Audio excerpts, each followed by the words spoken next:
La petite réflexion avec Claude.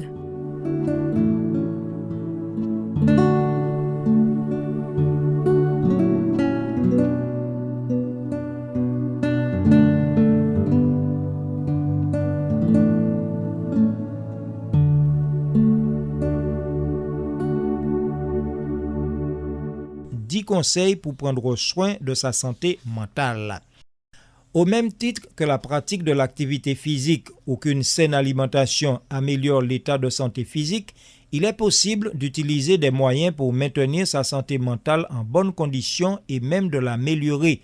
Le point de départ, c'est de se sentir concerné et de se rendre compte de l'importance de la santé mentale.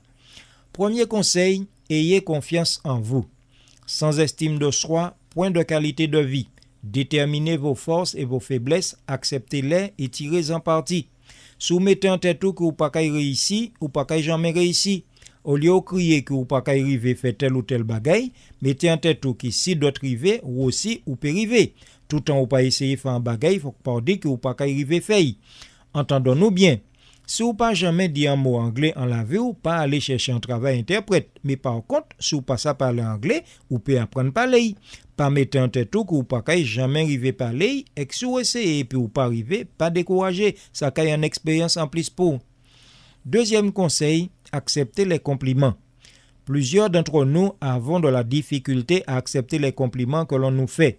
Nous avons tous besoin de nous rappeler de signes de reconnaissance positifs, d'autant plus lorsque nous vivons des moments difficiles. Leur fait un bagaille et puis au cas féliciter. Acceptez félicitations. Notez bien que je ne vous dis pas de vous attribuer la gloire qui revient à Dieu. Si vous avez réussi, c'est grâce à bon Dieu. Rendre bon Dieu gloire là qui taille là, dit merci pour ça il permet tout fait, mais là yo ka complimento acceptez. Si yo ka fait, c'est parce que ou montrer que vous ni capacité.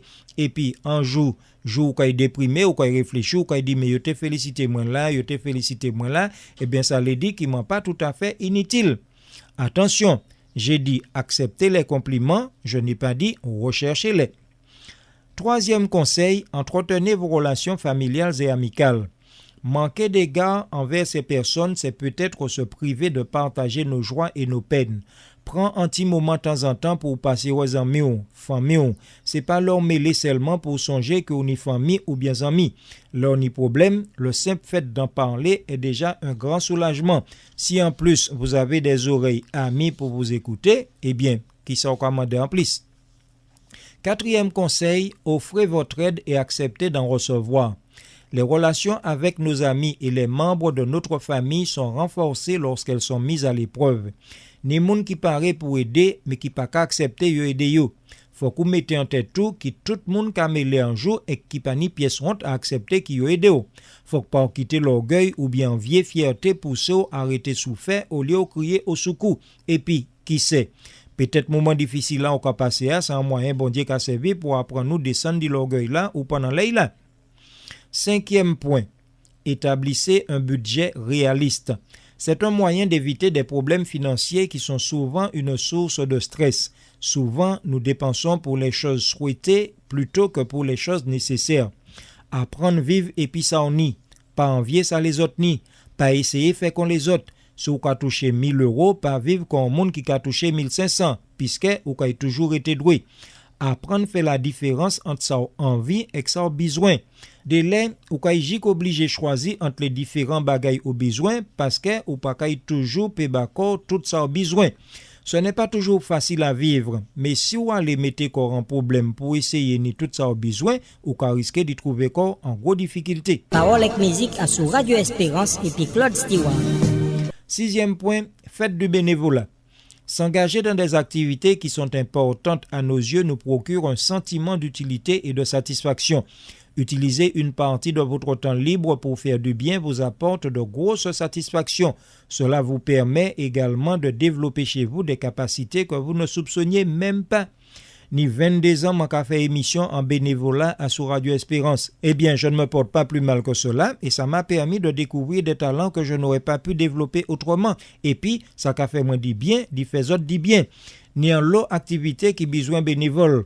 Nous besoin la radio, ni association par côté autres qui besoin bénévoles.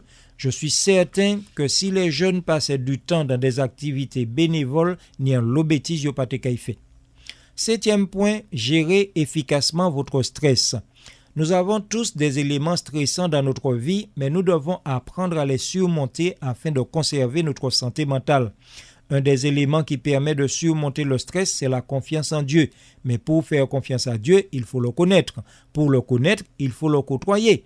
Je vous invite donc à le côtoyer à travers sa parole. Ouvrez Bible, lis, apprendre à connaître bon Dieu, exhorter est plus fort pour supporter stress là. 8e point, trouver la force dans le nombre. Le fait de partager un problème avec des personnes qui ont vécu des expériences semblables peut nous aider à trouver une solution et à nous sentir moins isolés. Il y a une parole qui a dit « l'union fait la force ». C'est vrai que vous ne pouvez pas raconter n'importe qui mon affaire, mais parmi tout ça, vous connaissez, de toute manière, il y a un monde et vous pouvez parler bail. Les réunions, forums, bagailles comme ça, allez participer. Expérience les autres qui ont servi, mais vous aussi, vous pouvez porter un bagaille par les autres. 9e point, soyez à l'écoute de vos émotions. Nous avons tous besoin de trouver une façon constructive d'exprimer notre colère, notre peine, notre joie et notre peur. Que vous parlez, ou qu'on ait différentes émotions qui can monter en tchao, ou qu'on ait l'occasion fâchée, trouver une manière positive d'y exprimer colère là. Si en l'eau moun te ka fait comme ça, te ka ni moins coup de fusil, moins coup de couteau, moins coup de coutelas, etc. On peut par exemple transformer cette énergie qui ne demande qu'à sortir en performance sportive, en jardinage, en bricolage. Et ceci est valable pour tous les différents sentiments qui habitent en nous. 10e point, soyez en paix avec vous-même. Apprenez à vous connaître. Trouvez ce qui vous rend vraiment heureux et cherchez un équilibre entre ce que vous pouvez et ne pouvez pas changer. Évitez d'entretenir des sentiments de culpabilité. Si vous faites en l'erreur, confessez et faites bon Dieu confiance. Eh bien voilà, c'est ce document que j'ai voulu partager avec vous. Je espère que ces conseils-là qu'il y a dedans faisant du bien.